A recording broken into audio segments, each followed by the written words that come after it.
Hello दोस्तों, स्वागत है आप सबका हमारे चैनल AR1 में। पिछले एपिसोड में हमने देखा था कि जियांगनान हॉस्पिटल पहुंच चुकी है। जियांगनान सबसे पहले डॉक्टर से अपने बच्चे के बारे में पूछती है। डॉक्टर कहता है कि तुम्हारा बच्चा अभी तक तो है, लेकिन उसको ज्यादा टाइम बचा नहीं सकते क्योंकि ये साइंस है प्री मिसकैरेज के। ये सब सुनकर जियांगनान टूट सी जाती है और डॉक्टर से लिख कर पूछती है कि ऐसा कोई तरीका नहीं है कि मैं अपने बच्चे को बचा पाऊँ। डॉक्टर कहता है कि ऐसा कोई तरीका नहीं है क्योंकि तुम्हारा बच्चा बहुत ही वीक है पहले से, और ऊपर से तुम्हारे पास एक स्टेबल प्लेस भी नहीं है ताकि तुम अपने बच्चे का अच्छे से ख्याल रख पाओ। जियांगनान बहुत ही रिक्वेस्ट करती है तो डॉक्टर कहता है कि एक तरीका है, अगर तुम्हें किसी तरह स्टेबल प्लेस मिल जाए और एक अच्छा एनवायरनमेंट मिल जाए ताकि तुम अपने बच्चे का अच्छे से ख्याल रख पाओ तो शायद तुम्हारा बच्चा बच पाए। जियांगनान को पता है कि लुजिंग ने उसे घर से निकाल दिया है और ऐसी कोई जगह नहीं है जहाँ पर वो जाकर रह सकती है और अपने बच्चे का ख्याल रख सकती है।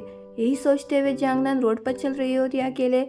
इसी वक्त एक कार आती है और उसके आगे रुक जाती है। इस कार में सियांग होता है, निंग का भाई। सियांग जियांगनान को कार में बैठने के लिए कहता है। जियांगनान कार में बैठती है। सियांग पूछता है कि तुम अकेले रोड पर क्या कर रही थी, वो भी हॉस्पिटल के कपड़ों में। जियांगनान अचानक से रोने लगती है। सियांग उसके रोने का कारण पूछता है तो जियांगनान उसे लिखकर बताती है कि उसका बच्चा नहीं बच पाएगा। सियांग पूछता है कि क्या लुजिंग को इसके बारे में पता है। जियांगनान कहती है कि उसने मुझे घर से निकाल दिया है और सियांग को लुजिंग को इसके बारे में बताने से मना करती है। जियांगनान सियांग से कुछ पैसे उधार मांगती है तो सियांग उसे एक होटल के रूम में लेकर आता है जिसको उसने अपने आईडी से बुक किया था क्योंकि जियांगनान अपनी आईडी नहीं लेकर आई थी। सियांग उसको एक क्रेडिट कार्ड भी देता है ताकि वो अपनी जरूरत का सामान खरीद पाए। जियांगनान ये सब देखकर बहुत ही खुश हो जाती है और उसका शुक्रिया अदा करती है। सियांग वहाँ से चला जाता है। जियांगनान अपने बच्चे से बात करती है और कहती है कि मैं तुम्हारे कुछ भी करके कुछ नहीं होने दूंगी, मैं तुम्हें बचा लूंगी। और यहाँ दूसरी तरफ हम लुजिंग को देखते हैं जो कि अपने ऑफिस में मीटिंग रूम में होता है। यहाँ पर उसकी माँ और उसकी बहन भी होते हैं। यहाँ पर एक प्रोग्राम के बारे में डिस्कस किया जा रहा था मगर लुजिंग के वोट कम पड़ जाते हैं और उसकी माँ और बहन के वोट ज्यादा हो जाते हैं और ये प्रोग्राम कैंसिल हो जाता है। उसकी माँ कहती है कि उसे पहले से प्रोग्राम पसंद नहीं था और उसकी बहन कहती है ये प्रोग्राम बहुत ही रिस्की था इसलिए उन्होंने उसके अगेंस्ट वोट किया। लुजिंग कुछ नहीं कहता और चुपचाप वहाँ से चला जाता है। लुजिंग अपने सेक्रेटरी से जियांगनान के बारे में पूछता है तो उसका सेक्रेटरी कहता है कि जियांगनान की अभी तक कोई खबर नहीं है और कहाँ पर है किसी को पता भी नहीं है और कहता है मुझे नहीं लगता कि वो इतने आसानी से वापस आएगी। तो लुजिंग अपने सेक्रेटरी को जियांगनान के बारे में पता लगाने के लिए कहता है। और यहाँ अगले सीन में हम जियांगनान को देखते हैं जो कि हॉस्पिटल में है। इसे एक डॉक्टर कहती है कि तुम्हें तो पहले से ही प्री मिसकैरेज के साइंस आ चुके हैं, लेकिन अगर फिर भी तुम इस बच्चे को रखना चाहती है तो तुम्हें बहुत ज्यादा मेहनत करनी होगी और अपने आप को हेल्थी रखना होगा और खुश रखना होगा। डॉक्टर जियांगनान को बेस्ट मेडिसिन प्रिस्क्राइब करती है। जियांगनान घर आकर वो मेडिसिन को खाती है। इसी वक्त डोरबेल बजती है। जियांगनान जाकर चेक करती है तो वहाँ पर निंग आई थी।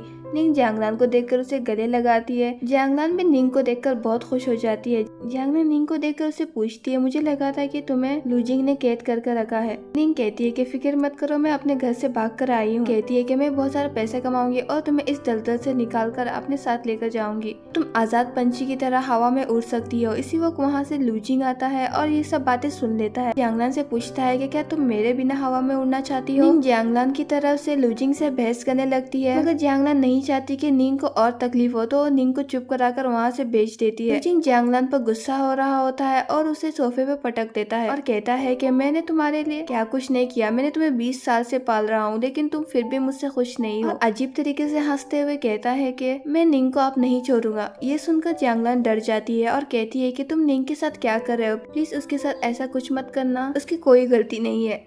मगर लुजिंग जियांगनान की एक नहीं सुनता। लुजिंग जियांगनान से कहता है कि तुम मेरी बात नहीं सुनती, अब तुम्हें इसका अंजाम भुगतना पड़ेगा। जियांगनान उसके सामने गिड़गिड़ाने लगती है और माफी मांगने लगती है और कहती है कि वो दोबारा घर से भागकर नहीं जाएगी और ना डिवोर्स के बारे में उसके बात करेगी। मगर लुजिंग उसकी बात नहीं सुनता और कहता है कि मैं निंग को सबक सिखा कर रहूंगा ताकि तुम्हें पता चले कि मेरे खिलाफ जाने का अंजाम क्या होता है। लुजिंग जियांगनान पर इल्जाम लगाने लगता है कि उसका और सियांग का अफेयर चल रहा है। ये सब सुनकर जियांगनान को बहुत बुरा लगता है और वो कहती है कि वो उसे ऐसा बदनाम क्यों कर रहा है। लुजिंग कहता है कि मैं तुम्हें बदनाम नहीं कर रहा हूँ, मैं बस वो खेल खेल रहा हूँ जो तुमने शुरू किया, अब तुम मुझसे बैक ऑफ नहीं कर सकती। ये कहकर वहाँ से चला जाता है। और अगले दिन न्यूज में एक रिपोर्ट आती है कि सी फैमिली की इकलौती डॉटर जिसका नाम निंग है, उसने कल रात कार रेसिंग में हिस्सा लिया था मगर उसकी कार अचानक से आउट ऑफ कंट्रोल हो गई और बहुत सारे आदमियों पर उसने कार चढ़ा दी जिसमें से एक मर गया है और 2 इंजर्ड है, जिसकी वजह से निंग को कस्टडी में लिया गया है। ये सब न्यूज सुनकर जियांगनान समझ जाती है कि ये काम लुजिंग का है। जियांगनान फौरन लुजिंग को कॉल करती है मगर लुजिंग कॉल रिसीव नहीं करता तो जियांगनान वहाँ से उसके ऑफिस के लिए निकल जाती है। और यहाँ दूसरी तरफ हम लुजिंग को उसके ऑफिस में देखते हैं लूजिंग से मिलने यान आती है। यांग लूजिंग से कहती है, मुझे पता है कि निंग की गिरफ्तारी के पीछे तुम्हारा हाथ है। लूजिंग पूछता है, तुम्हारे पास क्या सबूत है ये सब कुछ मैंने किया है? तो यान कहती है, सी फैमिली के स्टॉक प्राइस नीचे गिर रहे हैं और मुझे पता है कि तुम्हारे अलावा ये काम और कोई नहीं कर सकता। यान को लगता है कि लूजिंग ने ये सब कुछ किया उसका बदला लेने के लिए, क्योंकि निंग उसे हमेशा ताना दिया करती थी और उसे हमेशा मिस्ट्रेस करके बुलाती थी। यान को नहीं पता लूजिंग ने ये सब कुछ किया जियांगनान को अपने कंट्रोल में रखने के लिए। जियांगनान ये सब कुछ बाहर से सुन लेती है और जियांगनान भी यही समझती है कि ये सब कुछ लूजिंग ने यान के लिए किया। जियांगनान कंट्रोल नहीं कर पाती और वो कैबिन में अंदर चली जाती है। जियांगनान को देखकर यान पूछती है कि तुम यहाँ पर क्या कर रही हो? जियांगनान कुछ नहीं कहती। लूजिंग यान को कैबिन में से जाने के लिए कहता है। यान को गुस्सा आता है कि लूजिंग उसे क्यों जाने के लिए कह रहा है, मगर ना चाहते हुए भी यान वहाँ से चली जाती है। यान के जाने के बाद जियांगनान लूजिंग से हाथों का इशारा करते हुए कहती है कि तुमने प्रॉमिस किया था कि तुम निंग को कोई नुकसान नहीं पहुँचाओगे। तो लूजिंग कहता है कि तुमने भी प्रॉमिस किया था कि तुम निंग के पास दोबारा नहीं जाओगे, लेकिन तुमने अपना प्रॉमिस तोड़ा, इसलिए मैंने भी अपना प्रॉमिस तोड़ा। जियांगनान लूजिंग से माफी मांगती है और कहती है कि वो ऐसी कोई गलती दोबारा नहीं करेगी, वो उससे डिवोर्स भी नहीं मांगेगी और घर वापस चली जाएगी। मगर लूजिंग कहता है कि अब बहुत देर हो चुकी है, अब तुम्हारी गलती की सजा ना सिर्फ निंग को भुगतनी करनी पड़ेगी बल्कि निंग की पूरी फैमिली को भुगतनी पड़ेगी। ये सब सुनकर जियांगनान फिर से दोबारा उससे माफी मांगने लगती है और उसे निंग को छोड़ने के लिए कहती है। मगर लूजिंग जियांगनान को घर जाने के लिए कहता है और इसके बारे में बाद में बात करने के लिए कहता है। जियांगनान मायूस होकर वहाँ से चली जाती है और नीचे ऑफिस के बाहर उसे यान मिलती है। यान जियांगनान से पूछती है कि लूजिंग से तुम क्या बात करने के लिए आई थी। यान जियांगनान को वार्न करती है कि वो उसके बॉयफ्रेंड से दूर रहे। जियांगनान हाथों का इशारा करते हुए कहती है कि तुम्हारा बॉयफ्रेंड मेरा पति है। यान कहती है कि लूजिंग तुमसे शादी नहीं करना चाहता था, लेकिन फिर भी उसने किया, वो मुझसे प्यार करता है। यान जियांगनान से कहती है कि निंग के साथ आज जो कुछ भी हो रहा है वो तुम्हारे वजह से हो रहा है। जिंग ने तुम्हारा सपोर्ट किया इसलिए उसकी आज उसे सजा मिल रही है, और कहती है कि तुम्हारे जैसे लोगों के साथ ऐसा ही होना चाहिए। तुम जैसे लोग ना किसी के दोस्ती के लायक हो ना किसी के साथ के लायक हो। ये सब कहकर वहाँ से चली जाती है, मगर उसे नहीं पता कि इन सब बातों का जियांगनान पर बहुत ही बुरा असर होता है। वो खुद से मानने लगती है कि उसकी वजह से निंग आज इस हालत में है। घर पर जियांगनान टीवी पर निंग की न्यूज देखकर अपने आप को ब्लेम कर रही होती है और अपने आप को कोस रही होती है, और यान की बातें उसे सच्ची लगने लगती है। लूजिंग घर आता है और टीवी पर न्यूज देखकर मुस्कुराने लगता है। जियांगनान लूजिंग को देखकर उसके पास जाती है और उसे फिर से माफी मांगती है और उसे कहती है कि वो निंग को माफ कर दे और वो दोबारा ऐसी कोई गलती नहीं करेगी जिससे वो नाराज हो जाए। लूजिंग पूछता है, इस बार मैं तुम्हारे बातों पर कैसे भरोसा करूं? तो जियांगनान अपने घुटने के बल बैठकर उससे माफी मांगती है और कहती है कि वो दोबारा ऐसा कुछ भी नहीं करेगी, बस एक बार वो निंग को माफ करे और जेल से आजाद करे। लूजिंग कहता है, मैंने ये सब कुछ इसलिए किया क्योंकि तुम भूल गई थी कि तुमको इतने सालों से किसने पाला। जियांगनान कहती है कि उससे गलती हो गई और वो सब कुछ करेगी जो वो चाहता है। लूजिंग आखिरकार मान जाता है और कहता है कि वो निंग को जेल में से निकालेगा, लेकिन निंग के फैमिली का बिजनेस वो कुछ नहीं कर सकता। ये कहकर वो वहाँ से चला जाता है। रात को जियांगनान अपनी मेडिसिन खा रही होती है। वहाँ से लूजिंग आता है, उसे देख लेता है और पूछता है कि तुम कौन सी मेडिसिन खा रही हो। जियांगनान झूठ कहती है और कहती है कि वो बर्थ कंट्रोल मेडिसिन खा रही है। लूजिंग को शक होता है और मेडिसिन देखने की बात करता है। जियांगनान पहले तो नहीं देती, मगर लूजिंग के फोर्स करने पर वो मेडिसिन दे देती है। लूजिंग को पता नहीं चलता कि कैसी मेडिसिन है, तो वो डस्टबिन में फेंक देता है और कहता है कि तुम्हें अभी ये मेडिसिन खाने की कोई जरूरत नहीं है, क्योंकि मैंने तय कर लिया है कि हम अब बच्चे की प्लानिंग करेंगे। ये सुनकर जियांगनान शॉक होती है। लूजिंग कहता है कि तुम कह रही थी ना कि तुम्हें घर पर बैठकर अकेले बोर होता है, तो अब ये परफेक्ट टाइम है। अगर घर पर बच्चा होगा तो तुम्हारा दिल बहल जाएगा और तब तुम बाहर जाकर निंग जैसे बेकार दोस्तों से दोस्ती करना बंद करोगी। जियांगनान ये सब सुनकर दिल में कहती है कि अच्छा, तुम बच्चा इसलिए चाहते हो ताकि तुम मुझे कंट्रोल कर पाओ। मुझे लगा था कि तुम मुझसे सच में प्यार करने लगे हो। ये सब सोचकर उसे और भी बुरा फील होता है। लूजिंग जियांगनान के साथ फिर से जबरदस्ती करने लगता है और ये दोनों इंटीमेट होते हैं। अगले दिन जियांगनान नींद में होती है कि उसे अचानक से पेट में दर्द शुरू होता है, इसकी वजह से वो नींद से उठ जाती है और देखती है कि उसके बेड पर बहुत सारा खून गिरा हुआ था। ये देखकर वो बहुत घबरा जाती है और अपनी मेडिसिन जल्दी से ले लेती है और अपने फोन में चेक करती है जिसमें सियांग का मैसेज आया हुआ था। उसे रिप्लाई करती है और फिर से अपने बच्चे के बारे में परेशान होती है। नेक्स्ट सीन में हम जियांगनान को हॉस्पिटल में देखते हैं डॉक्टर के साथ बात करते हुए। डॉक्टर कहता है कि तुम्हारा बेबी अभी तो स्टेबल है, लेकिन फिर कुछ कहा नहीं जा सकता। मैंने मेडिसिन देकर तुम्हारी ब्लीडिंग तो स्टॉप कर दी है, लेकिन तुम्हें बहुत ही केयरफुल रहना होगा और तुम्हें तुम्हारे हस्बैंड से कहना होगा कि जब तक ये बच्चा पैदा नहीं हो जाता तब तक तुम दोनों इंटीमेट नहीं हो सकते और तुम्हें बहुत सारा अपना ख्याल रखना होगा। और यहाँ दूसरी तरफ लूजिंग का सेक्रेटरी लूजिंग से आकर कहता है कि निंग ने उसकी हेल्प लेने से मना कर दिया है। निंग का कहना है कि चाहे वो जेल जाए या ना जाए, लेकिन वो लूजिंग की हेल्प नहीं लेगी। ये सब सुनकर लूजिंग अपने सेक्रेटरी से कहता है कि तुम निंग के भाई सियांग को कांटेक्ट करो करो, उसे पता है क्या सही है और क्या गलत, और मेरी हेल्प जरूर लेगा। और यहाँ जियांगनान हॉस्पिटल से बाहर निकल ही रही होती है कि वहाँ 2 बॉडीगार्ड आकर उसे पकड़ लेते हैं। दरअसल ये 2 बॉडीगार्ड लूजिंग की माँ मिसेस लू की होते हैं। बॉडीगार्ड जियांगनान को उनके पुराने घर मिसेस लू के घर पर लेकर आते हैं, जहाँ पर मिसेस लू और लूजिंग की बहन लुआंग बैठे हुए थे। जियांगनान मिसेस लू से उसको यहाँ बुलाने का कारण पूछती है। मिसेस लू कहती है कि तुम दोनों की एनिवर्सरी जल्दी आने वाली है और मैं चाहती हूँ कि तुम इस एनिवर्सरी पर लूजिंग को डिवोर्स दो। जियांगनान इशारा करके पूछती है कि क्या ये लूजिंग चाहता है।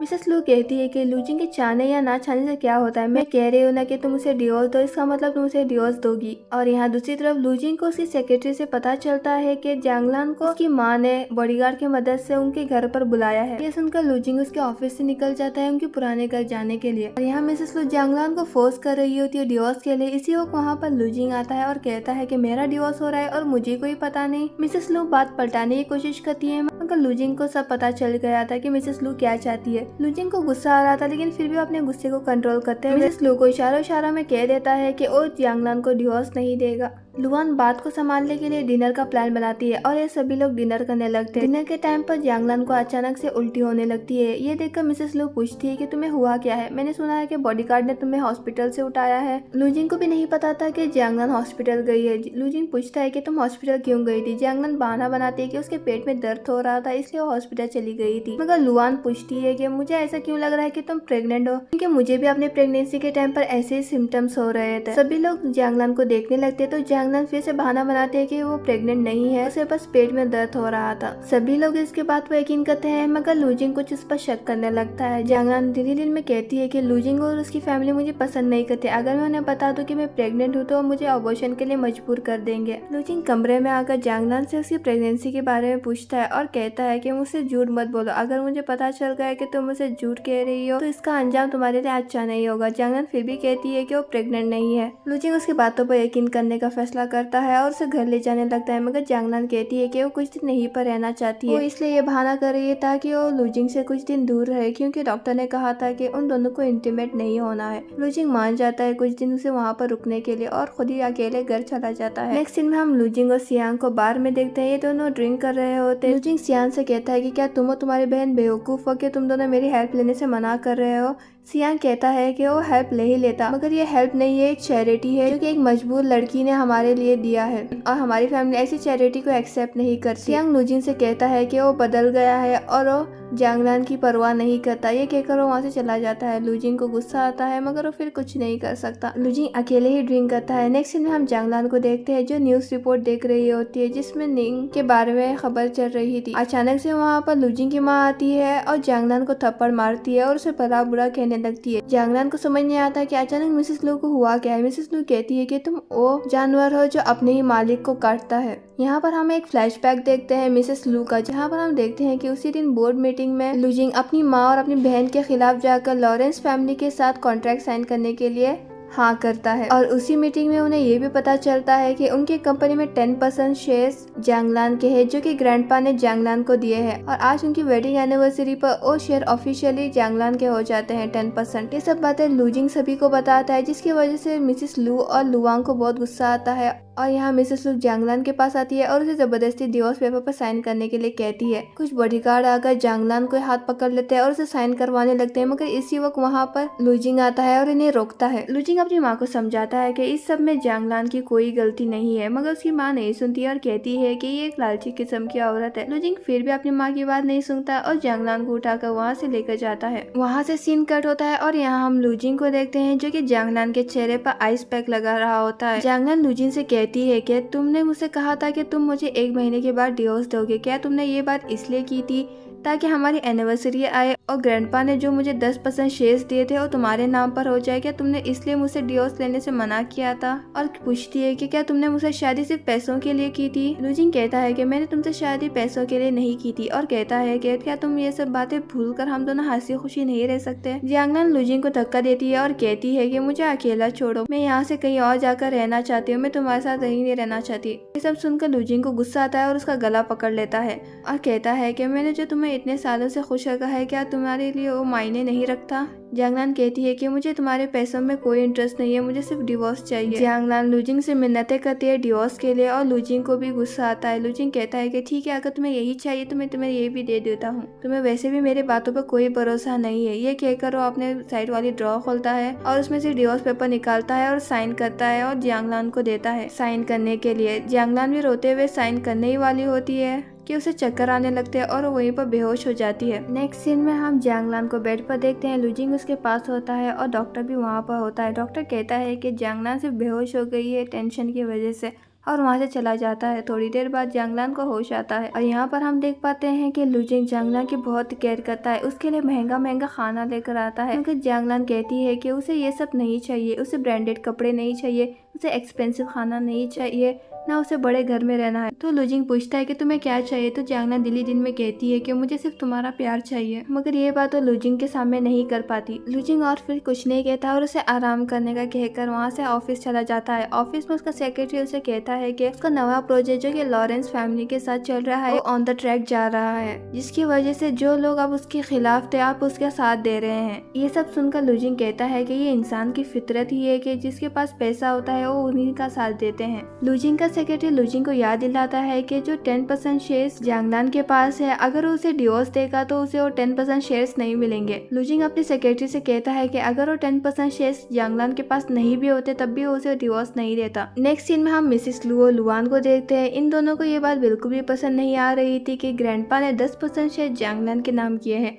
और ये दोनों अभी तरीका ढूंढ रहे थे उन 10% शेयर्स को अपने नाम पर करने के लिए। ये दोनों प्लान करते हैं कि जियांगनान और लूजिन का डिवोर्स करवाने का। मिसेस लू कहती है कि उन्हें पता है कि उन्हें क्या करना है। ये कहकर वो जियांगनान के घर पर आती है जो कि सो रही थी। वो जियांगनान को जगाती है और उसे धमकी देने लगती है कि और ये डिवोर्स पेपर पर साइन करे। जियांगनान ये डिवोर्स पेपर को देखकर उसे याद आता है कि ये वही डिवोर्स पेपर है जिसको कल लूजिंग ने साइन किया था। जियांगनान डिवोर्स पेपर पर साइन करने से मना करती है, मगर मिसेस लू नहीं सुनती और वो एक अपने सर्वेंट को जियांगनान के पास भेजती है। वो सर्वेंट जियांगनान के पास आती है और अपने बालों में से एक पिन निकालकर जियांगनान को धमकी देने लगती है कि वो अगर ये पेपर साइन नहीं करेगी तो उसके हाथों को ये उससे जख्मी करेगी। जियांगनान फिर भी ट्राई करती है मना करने का, लेकिन वो सर्वेंट उसके हाथों को लेकर उसके उंगलियों में वो पिन चुबाने लगती है, जिसकी वजह से उसकी उंगलियों में से खून निकलना शुरू होता है। और यहाँ दूसरी तरफ लूजिंग अपनी मीटिंग में होता है, जहाँ पर उसका सेक्रेटरी आकर उसे इन्फॉर्म करता है कि उसकी माँ जियांगनान के घर पर गई है। ये सुनकर लूजिंग वो मीटिंग वहीं पर स्टॉप करके अपने घर पर आता है और देखता है कि जियांगनान वो पेपर साइन कर चुकी थी। उसकी माँ यह खबर उसे सुनाती है और कहती है कि जियांगनान ने पेपर साइन कर दिया है, अब तुम्हें इससे आजादी मिल जाएगी। कल सुबह तुम दोनों जाकर डिवोर्स पेपर फाइनलाइज कर आ जाओ। लूजिंग देखता है कि जियांगनान की हालत खराब हो रही थी और अपनी माँ से बहस करना नहीं चाहता था। उसकी माँ वहाँ से चली जाती है। लूजिंग वो पेपर लेकर फाड़ने वाला होता है, लेकिन जियांगनान उसे वो पेपर फाड़ने से मना करती है। लूजिंग पूछता है क्या तुमने ये पेपर अपनी मर्जी से साइन किया है, जिसमें जियांगनान अपने मुंडे हिलाकर हाँ कहती है। ये सब कहकर जियांगनान बहुत ज्यादा रोने लगती है। लूजिंग उसे चुप कराता है और उसे प्रॉमिस करता है कि जब वो ठीक हो जाएगी तब वो दोनों जाकर कोर्ट में अपना डिवोर्स पेपर फाइल करेंगे और डिवोर्स ले लेंगे। थोड़ी देर बाद लूजिंग जियांगनान के हाथों की मरहम पट्टी करता है और उसे छूने जाता है, मगर जियांगनान उसे हाथ लगाने नहीं देती। लूजिंग उसे जबरदस्ती करता है और पूछता है क्या तुम उसे इतनी नफरत करती हो कि आज तुम्हें छू भी नहीं सकता। लूजिंग को गुस्सा आता है और वो जबरदस्ती जियांगनान को किस करने जाता है, मगर जियांगनान उसे काट देती है, जिसकी वजह से लूजिंग के लिप्स पर खून आना शुरू होता है। लूजिंग हंसते हुए वहाँ से चला जाता है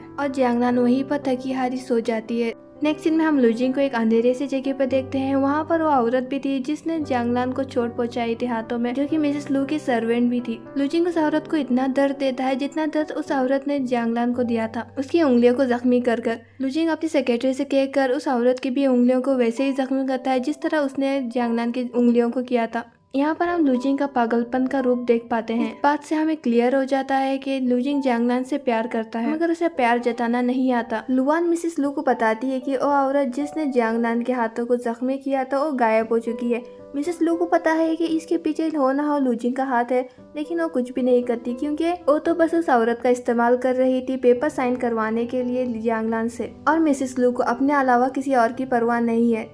नेक्स्ट सीन में हम लुजिंग को देखते हैं जो जियांगलान को सूप पिला रहा होता है, मगर जियांगलान सिर्फ डिवोर्स पेपर चाहती थी। लुजिंग कहता है मैंने प्रॉमिस किया था जब तुम ठीक हो जाओगी तब मैं तुम्हें डिवोर्स दूंगा, लेकिन अब तुम ठीक नहीं हो। मगर जियांगलान नहीं सुनती और डिवोर्स पेपर की जिद करने लगती है। लुजिंग को इस बात से बुरा लगता है और वो सूप वहीं पर छोड़कर वहाँ से चला जाता है। जियांगलान भी मायूस होती है। नेक्स्ट सीन में हम लुजिंग को ऑफिस में देखते हैं जो कि बहुत ही फ्रस्ट्रेटेड था। इसी वक्त वहाँ पर यान आती है और लुजिंग से कहती है कि मैंने सुना है कि तुमने उस गूंगी को डिवोर्स दे दिया है, और पूछती है कि क्या तुमने उसे डिवोर्स इसलिए दिया क्योंकि अब तुम मुझसे शादी करोगे। लुजिंग पूछता है कि मैंने कब कहा कि मैं जियांगलान को डिवोर्स दूंगा। यान कहती है कि ये बात सभी को पता चल गई है कि तुमने और जियांगलान ने एक दूसरे को डिवोर्स दे दिया है। लुजिंग को पता है कि यान उसकी माँ से बहुत ही क्लोज है और ये दोनों मिले हुए हैं। लुजिंग फ्रस्ट्रेशन में आकर यान को वहाँ से जाने के लिए कहता है। यान भी वहाँ से चली जाती है, मगर जाने से पहले यान अपने आप में इरादा कर लेती है कि वो लुजिंग का डिवोर्स करवा कर रहेगी और वो लुजिंग से शादी करके रहेगी। यहीं पर पार्ट 3 खत्म होता है। वीडियो पसंद आए तो वीडियो को लाइक कीजिए। मिलते हैं अगले वीडियो में, तब तक के लिए टेक केयर।